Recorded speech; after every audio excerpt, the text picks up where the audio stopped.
श्री शिवाय नमस्तुभ्यम हर हर महादेव। देखिए, पूज्य गुरुजी ने अपनी हाल ही की कथा में शहद वाला एक चमत्कारी उपाय बताया है।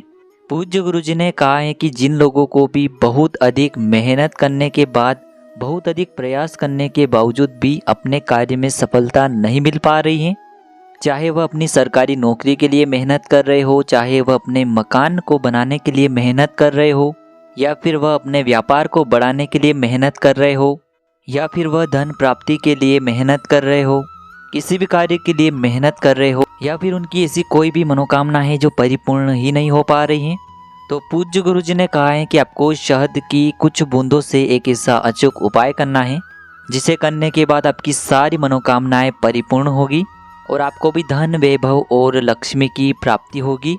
देखिए, पूज्य गुरुदेव की ही कथा को सुन करके और समझ करके ही आपको समझाने का पूरा प्रयास करेंगे, लेकिन उससे पहले वीडियो को लाइक करें, चैनल को सब्सक्राइब करें और कमेंट में श्री शिवाय नमस्तुभ्यम या फिर ओम नमः शिवाय जरूर लिखें। देखिए, यह वीडियो बहुत ही अधिक खास होने वाला है क्योंकि इस वीडियो में हम पूज्य गुरुजी द्वारा बताए गए बहुत ही खास उपायों के बारे में जानेंगे। यह उपाय आपके जीवन में धन धान्य की प्राप्ति करवाएंगे और आपके सारे रोगों को, सारी परेशानियों को समाप्त करेंगे। तो चलिए जानते हैं गुरुजी द्वारा बताए गए सबसे पहले उपाय के बारे में। देखिए, इस उपाय के लिए आपको सबसे पहले थोड़ा सा शहद ले लेना है। शहद आपको मात्र आधा चम्मच या फिर उससे भी कम लेना है। फिर इसी के साथ में आपको एक लोटा शुद्ध जल ले लेना है तांबे के पात्र के अंदर अपने घर से। फिर इसी के साथ में आपको एक प्यारी सी बेलपत्र ले लेनी है। यदि आपके पास बेलपत्र उपलब्ध नहीं है तो भगवान शिव के शिवलिंग पर चढ़ी हुई बेलपत्रों को आप पुनः शुद्ध जल से धो करके उसका उपयोग कर सकते हैं। बस आपको ध्यान रखना है कि बेलपत्र कहीं से भी खंडित नहीं होनी चाहिए। अब यह सभी सामग्री लेकर के सीधे आपको पहुंच जाना है भगवान शिव के मंदिर में। देखिए, पूज्य गुरुजी ने बताया है कि इस उपाय को आपको केवल गुरुवार के दिन ही करना है और गुरुवार के दिन इस उपाय को आप सुबह से लेकर के शाम तक किसी भी समय कर सकते हैं। देखिए, सबसे पहले तो आपको दक्षिण दिशा में बैठ जाना है और उत्तर दिशा में अपना मुख कर लेना है। लेकिन गुरुजी ने कहा है कि यदि मंदिर में भीड़ अधिक है तो आप इस उपाय को किसी भी दिशा में बैठ करके कर सकते हैं। अब देखिए, बेलपत्र में आप सभी को पता है कि 3 पत्तियां होती हैं और बेलपत्र में जो सबसे बड़ी पत्ती होती है, यानी कि सबसे जो आगे वाली पत्ती होती है, उस पत्ती की चिकनी साइड में आपको अच्छे से शहद लगा देना है। इस पूरी पत्ती में आपको अपनी अनामिका उंगली से अच्छे से शहद लगा देना है।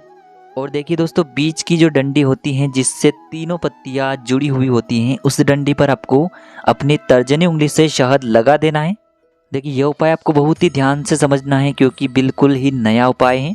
देखिए, यह उपाय आपके जीवन की सारी समस्याओं को दूर करेगा, इसीलिए यह उपाय बहुत ही खास और विशेष है। तो देखिए दोस्तों, बेलपत्र की बड़ी पत्ती पर आपको अपनी अनामिका उंगली से शहद लगाना है और बेलपत्र की जो डंडी होती है जिसे आपको गोल घेरे में दिखाया जा रहा है, उस पर आपको अपनी तर्जनी उंगली से शहद लगाना है।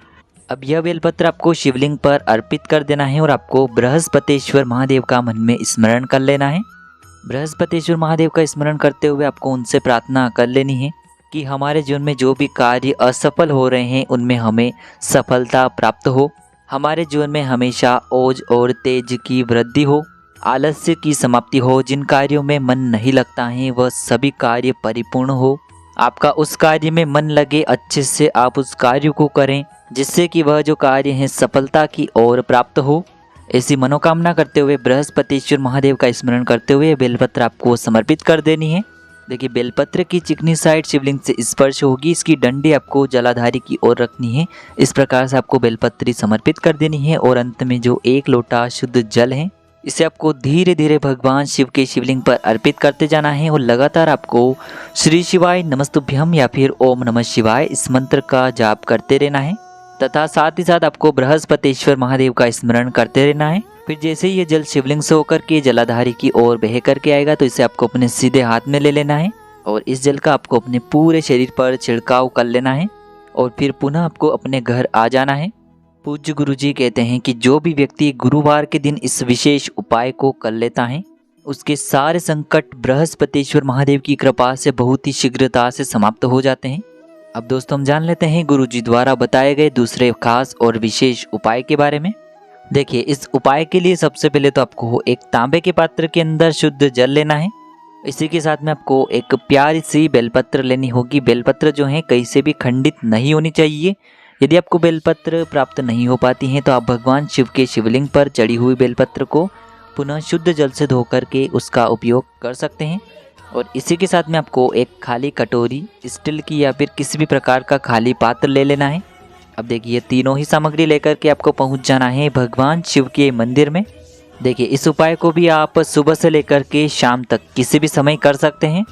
देखिए यह जो उपाय हैं विशेषकर रोग मुक्ति का उपाय है। तो सबसे पहले तो आपके पास जो एक बेलपत्र है उसे आपको अपने सीधे हाथ में रखना है और आपके घर में जो भी व्यक्ति बीमार हैं जिसके लिए भी आप यह उपाय कर रहे हैं उसका आपको मन में स्मरण करना है। उसका आपको नाम और उसकी गोत्र को बोल देना है और उसके लिए आपको महादेव से प्रार्थना करनी है कि मेरा यह जो बालक है या फिर मेरे घर का जो यह व्यक्ति है यह बार बार बीमार पड़ जाता है और इसके रोग के लिए आज मैं यह उपाय कर रहा हूँ। इस प्रकार से कामना करते हुए ये जो बेलपत्र हैं इसे आपको शिवलिंग पर माता अशोक सुंदरी वाले स्थान पर समर्पित कर देनी है। देखिए बेलपत्र आपको इस प्रकार से समर्पित करनी है कि इसकी जो डंडी है वह शिवलिंग की तरफ रहेगी, इसकी पत्ती जो है वह जलाधार की ओर रहेगी। इस प्रकार से आपको ये बेलपत्र समर्पित कर देनी है और बेलपत्र की चिकनी साइड शिवलिंग से स्पर्श रहेगी। अब देखिए आपके पास जो एक खाली पात्र है उसे आपको सबसे पहले तो जलाधारी के वहाँ पर रख देना है और उसके बाद आपके पास जो एक लोटा शुद्ध जल है उसे आपको जिस भी व्यक्ति के शरीर में जो भी बीमारी है उसका स्मरण करते हुए ये जल आपको जहाँ आपने बेलपत्र समर्पित की है उसी के ऊपर धीरे धीरे समर्पित कर देना है। कुंदकेश्वर महादेव का स्मरण करते हुए पूरा जल आपको माता अशोक सुंदरी वाले स्थान पर समर्पित कर देना है। अब ये जो जल है इसे आपको कुंदकेश्वर महादेव से औषधि के रूप में प्राप्त कर लेना है और इसे आपको अपने घर लेकर के आ जाना है। और आपके घर में जो भी व्यक्ति बीमार रहता है तो उससे आपको इस जल का आचमन करवा देना है कुंदकेश्वर महादेव का मन में स्मरण करते हुए। तो बस इतना सा उपाय आपको करना है, उस व्यक्ति के शरीर से सारे रोग धीरे धीरे करके समाप्त होने लगेंगे। अब दोस्तों हम जान लेते हैं गुरुजी द्वारा बताए गए तीसरे विशेष और चमत्कारी उपाय के बारे में। देखिए इस उपाय के लिए भी आपको मात्र 1 लोटा शुद्ध जल लेना होगा तांबे के पात्र के अंदर और इसी के साथ में आपको मात्र थोड़ी सी काली मिर्च ले लेनी है। देखिए यह जो आपने काली मिर्च ली है इन्हें आपको अच्छे से पीस लेना है, यानी कि इन्हें आपको अच्छे से बारीक कर लेना है। अब देखिए आपने ये जो काली मिर्च पीसी है इसे आपको उस जल के पात्र के अंदर डाल देना है। अब देखिए यह जो 1 लोटे जल का मिश्रण है इसे सबसे पहले तो आपको बेलपत्र के वृक्ष के वहाँ पर लेकर के पहुँच जाना है। देखिए पूज्य गुरुजी अपनी प्रत्येक कथा में कहते हैं कि बेलपत्र का वृक्ष माता पार्वती के अश्रुओं से उत्पन्न हुआ है, इसीलिए यदि इस वृक्ष के नीचे हम कोई भी उपाय करते हैं तो इससे भगवान शिव हमसे बहुत ही शीघ्रता से प्रसन्न हो जाते हैं और हमारी सारी मनोकामनाएं बहुत ही जल्द परिपूर्ण करते हैं। अब देखिए इस 1 लोटे जल में से आपको आधा लोटा जल बेलपत्र के वृक्ष के वहाँ पर समर्पित करते जाना है और आपको माता पार्वती का मन में स्मरण करते रहना है। उनका स्मरण करते हुए आपके जीवन में जो भी संकट चल रहे हैं, जो भी परेशानियाँ चल रही हैं, जो भी कठिनाइयाँ चल रही हैं, उनको दूर करने के लिए आपको माता रानी से प्रार्थना कर लेनी है। धीरे धीरे यह जो आधा लोटा जल है आपको बेलपत्र के वृक्ष के वहाँ पर समर्पित कर देना है। अब उस पात्र के अंदर आधा लोटा जल और बचेगा तो उसे आपको भगवान शिव के मंदिर में लेकर के पहुँच जाना है और यह जो शेष आधा लोटा जल है इसे आपको धीरे धीरे भगवान शिव के शिवलिंग पर अर्पित करते जाना है और लगातार आपको शिव महापुराण के मूल मंत्र श्री शिवाय नमस्तुभ्यम या फिर ओम नमः शिवाय इस मंत्र का जाप करते रहना है। गुरुजी ने कहा है कि जल आपको बिल्कुल धीरे धीरे समर्पित करना है। यह उपाय विशेषकर शिव और शक्ति का उपाय है। इस उपाय से भगवान शिव की कृपा हमें प्राप्त होती है, माता पार्वती की कृपा हमें प्राप्त होती है। देखिए यह उपाय आपको सूर्यास्त से पहले ही करना है क्योंकि सूर्यास्त के बाद हम इस उपाय को नहीं कर सकते हैं और यह उपाय भी आपको केवल गुरुवार के दिन ही करना है। गुरुवार के दिन जो भी व्यक्ति इस उपाय को करता है तो उसके जीवन में धन धान्य की प्राप्ति होती है और यदि उसके जीवन में कोई गुप्त शत्रु भी है और यदि आपके कोई गुप्त शत्रु भी हैं जो आपको नुकसान पहुंचाना चाह रहे हैं तो वे भी अपने कार्य में असफल हो जाएंगे। तो इस प्रकार से आपको ये सुंदर सा उपाय भी कर लेना है। दोस्तों इस प्रकार से आज के इस वीडियो में हमने गुरुवार के दिन किए जाने वाले 3 उपाय बताए हैं जो भी आपके लिए उचित हैं, सरल हैं, उसे आप कर सकते हैं। उपाय को करते समय किसी भी प्रकार की गलती न करें। श्री शिवाय नमस्तुभ्यम। हर हर महादेव।